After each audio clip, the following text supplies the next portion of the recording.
Well, we can speak now to Gina Miller, the businesswoman who took the British government to court over Article 50. She's now leading a tactical voting campaign called Best for Britain and joins us now from Westminster. Gina, good evening to you. Now, you've been campaigning for candidates who'll stop a hard Brexit. How do you think you've been doing? Well, we think we've done remarkably well. The tactical dashboard, we've had thousands upon thousands of visits. I have to say the top two searches, constituency-wise, have actually been Maidenhead and Vauxhall, which has been rather surprising for us. But the first part of our campaign, getting a high turnout for young people and women.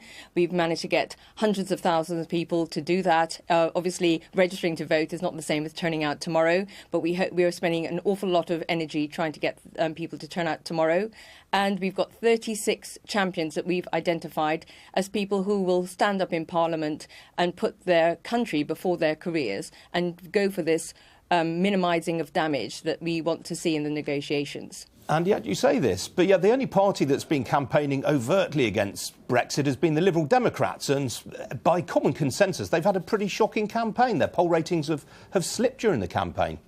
I don't think we can look backwards. This is not about undoing Brexit, and I don't actually agree with the second referendum.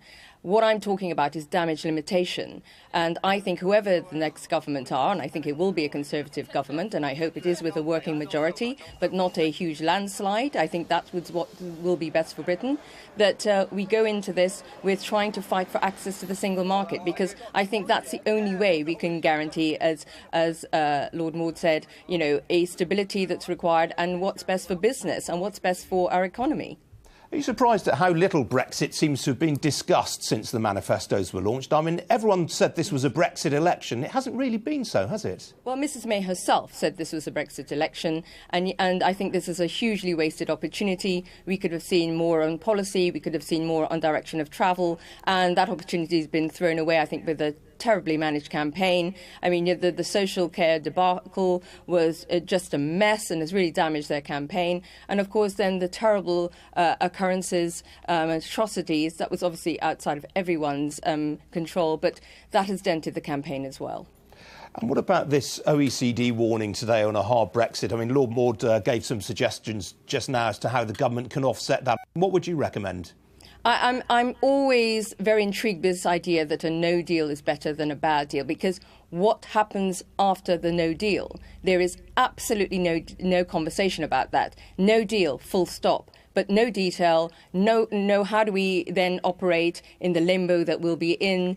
There's absolutely, I'm aghast at the lack of detail in that statement. But do you have confidence in Theresa May to deliver a good Brexit deal for the UK?